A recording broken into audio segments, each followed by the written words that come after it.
আকাশ হঠাৎ কালো মেঘে ছেয়ে গেল। ৮টার সময় অঝোর ধারায় বৃষ্টি নামল। আমি খাওয়া দাওয়া সেরে নিলাম। সারাদিনের ক্লান্তিতে দু চোখ ভেঙে ঘুম আসছিল, তাই তাড়াতাড়ি শুয়ে পড়লাম। বেশ ঘুমোচ্ছিলাম। হঠাৎ দরজায় ঘন ঘন করাঘাত হতেই আমার কাঁচা ঘুমটা ভেঙে গেল। ঘরের আলোটা জ্বলছিল। আমি হাতঘড়ির দিকে তাকিয়ে দেখলাম মোটে রাত 10টা। আবার দরজায় করাঘাতের শব্দ। আমি ঘুম জড়ানো চোখে উঠে দরজাটা খুলেই 2 পা পিছিয়ে এলাম।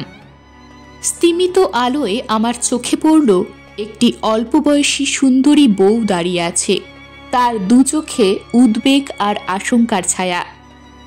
বৃষ্টিতে বউটি ভিজে একেবারে যেন নিয়ে গেছে, আর বউটির মুখ বেয়ে রক্তের ধারা নেমে আসছে। এরপর কি হলো তা জানতে নিচের লিঙ্কে ক্লিক করুন।